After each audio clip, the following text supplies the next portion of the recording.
क्या आर्यों ने भारत पर हमला किया था? अब आपके दिमाग में बहुत सारे सवाल होंगे कि आर्य कौन है, और अगर हम ही आर्य हैं तो ये दावा हिटलर भी करता था कि वो आर्य है और बाकी सब तुच्छ। अब पिछले कुछ सालों में इन सवालों पर होने वाली बहस और गर्मा गई है। एक्चुअली हिंदू राइट विंगर्स मानते हैं कि भारतीय सभ्यता उनसे निकली है जो खुद को आर्य कहते थे। इतना ही नहीं, एक घुड़सवारी करने वाले और पशुपालन करने वाले योद्धाओं और चरवाहों की एक घुमंतु जनजाति थी जिन्होंने हिंदू के सबसे प्राचीन धार्मिक ग्रंथों यानी वेदों की रचना की थी। अब ऐसे में सवाल ही उठता है कि सच क्या है।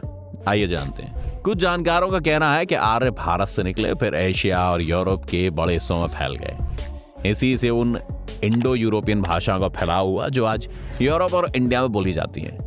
लेकिन एडोल्फ हिटलर और हिस्ट्री ऑफ मैनकाइंड की स्टडी करने वाले यूरोप के कई 19वीं सदी के लोग ये मानते थे कि आर्य ही वो मुख्य नस्ल थी जिसने यूरोप को जीता।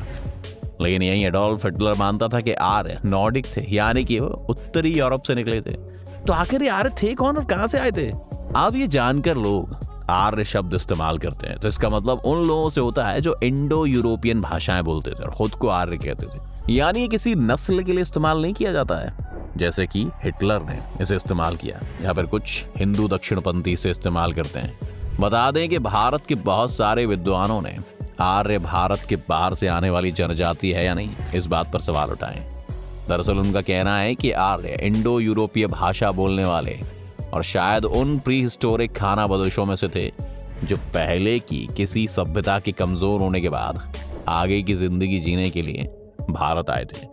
और जिस सभ्यता को ढूंढते ढूंढते भारत आए थे वो थी हड़प्पा यानी सिंधु घाटी सभ्यता, जो आज भारत के नॉर्थ वेस्ट और पाकिस्तान में फैली हुई है। कहा जाता है कि सभ्यता भी लगभग मिस्र और मेसोपोटामिया की सभ्यताओं के समय ही पनपी थी।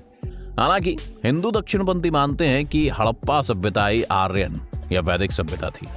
अब इन दोनों ही थियरीज में आए दिन बहस होती रहती है कि कौन सी सच है और कौन सी नहीं।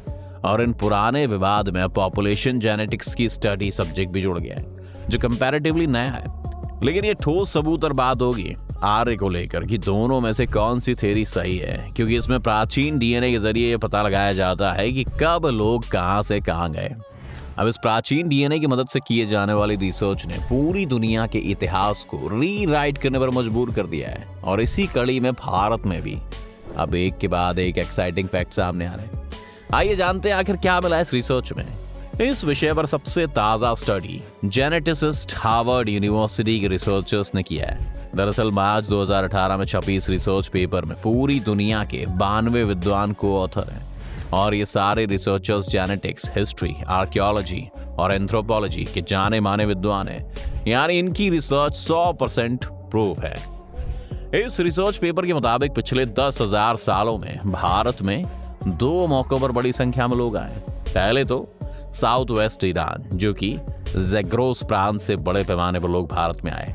इसमें किसान और पशुपालक भी थे। बता दें कि ज़ैग्रोस वही इलाका है जहां इंसानों द्वारा पहली बार बकरी को पालतू बनाने के सबूत मिले और ये 7,000 से 3,000 ईसा पूर्व के बीच में हुआ है। ये ज़ैग्रोसियाई पशुपालक का इंडियन सबकॉन्टिनेंट पर पहले से रह रहे लोगों के साथ मिलना शुरू हुआ। यहाँ पर पहले से रहने वाले लोग, जिन्हें आप शुरुआती भारतीय या फर्स्ट इंडियंस कह सकते हैं, वो 65,000 साल पहले एक साथ अफ्रीका से भारत आए थे। इन्हें आउट ऑफ अफ्रीका या OOA माइग्रेंट कहा जाता है। तो इस तरह से दोनों ने मिलकर हड़प्पा सभ्यता बसाई। जी हाँ, ऐसी हड़प्पा सभ्यता बनी। अब इसके बाद लगभग 2000 ईसा पूर्व की शताब्दियों में यूरेशियन स्टेपी यानी घास के मैदानों से प्रवासियों का दूसरा जत्था आया। माना जाता है कि वो उस हिस्से से आए थे जिसे आज कजाकिस्तान कहा जाता है। और इस बात की भी पॉसिबिलिटी है कि यही लोग संस्कृति की शुरुआती प्रारूप अपने साथ लाए। गुस्सा नहीं कीजिए, यह हम नहीं बल्कि इनकी रिसर्च पेपर कह रही है, क्योंकि आज भी हमारी बेसिक भाषा में बहुत सी समानताएं देखने को मिलती हैं। अब अगर भारत की आबादी को समझना है तो ऐसा मान लीजिए कि एक पिज्जा है। अब भारत के शुरुआती लोग, जिन्हें पहले भारतीय फर्स्ट इंडियंस कहा जाता है, वो इस पिज्जा का बेस है। अब इस पिज्जा का बेस कुछ हिस्सों में बाकी हिस्सों के मुकाबले थोड़ा पतला है, फिर भी ये बाकी पिज्जा के लिए एक बेस की तरह काम कर रहा है। क्योंकि स्टडी बताती है कि भारतीयों के जेनेटिक्स में 50 से 65% का हिस्सा फर्स्ट इंडियंस का ही है। जिसके बाद इस बेस के टॉप पर सॉस है जो पूरे पिज्जा पर फैली हुई है। इस सॉस को आप हड़प्पा सभ्यता मान सकते हैं। फिर टॉपिंग्स और चीज के अंदर आते हैं तो ये ऑस्ट्रियाई या एशियाई, तिब्बती बर्मी और भारतीय यूरोपियन भाषा बोलने वाले और आम भाषा में कहें तो आर्य हैं। ये वो लोग हैं जो बाद में इंडियन सब कॉन्टिनेंट में आए। हालांकि इस रिसर्च से जो असली बात निकलती है वो बहुत ही रोमांचक और होपफुल है। वो ये है कि भारतीयों ने विभिन्न वंशों और इतिहासों से एक चिरस्थायी सभ्यता का निर्माण किया है और यही भारतीय सभ्यता का सबसे अच्छा गुण है कि उन्हें समावेश करना यानी सबको अपने में मिलाना पसंद रहा है, ना कि किसी का बहिष्कार करना। अनेकता में एकता असल में भारत के हेरिडिटरी ताने बाने की आत्मा है। भारत में आर्यों और अनार्यों के नाम पर खूब राजनीति हुई है। दक्षिण भारत के कई दलों की राजनीति आर्यों के विरोध के मुद्दे पर ही टिकी हुई है। लेकिन एक नई रिसर्च में खुलासा हुआ है कि भारत के मूल निवासियों पर आर्यों के आक्रमण की थ्योरी पूरी तरह गलत है। सच्चाई तो यह है कि उस काल में भारत के मूल निवासियों पर किसी तरह का आक्रमण हुआ ही नहीं था। जैसा कि हमें आपको शुरुआत में बताया गया कि आर्यंस यहाँ रहने आए थे और उस वक्त हड़प्पा सभ्यता अपने अंत के कगार पर था, इसलिए उनके और आर्यों के युद्ध के कोई सबूत नहीं मिलते। जिसके बाद आर्य भारत में पहले से मौजूद द्रविड़ लोगों के साथ रहने लगे और ऐसे ही उन्होंने एक सभ्यता विकसित की जो आर्यों के आक्रमण की कहानी को झूठ साबित करती है। तो ये आर्य आक्रमण सिद्धांत का झूठा सिद्धांत आखिर आया कहां से? एक्चुअली अंग्रेजों ने अपने भारत के कब्जे को सही साबित करने के लिए ये दिखाया कि पहले ही ये देश आर्यों ने आक्रमण करके जीत लिया था, इसीलिए उनका भी उस पर अधिकार है। लेकिन अब जो डीएनए टेस्ट रिसर्चर्स ने कहा है उससे बात साबित हो गई है कि आर्यों ने हम पर कोई हमला नहीं किया था, बल्कि वो तो यहाँ गुजर बसर करने आए थे और यहीं के लोगों के साथ रहने लगे।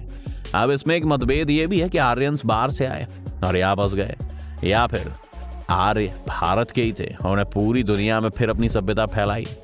तो जैसा कि हम पहली थ्योरी में प्रूफ कर चुके हैं, क्योंकि डीएनए रिपोर्ट्स के मुताबिक आर्य भारत के नहीं थे बल्कि वो बाहर से आए थे। अब रही बात भारत से निकलकर सभ्यता फैलाने की, तो इसके लिए कोई भी डीएनए ट्रैक नहीं किए गए जो कि साबित कर सके कि आर्य भारत के ही थे।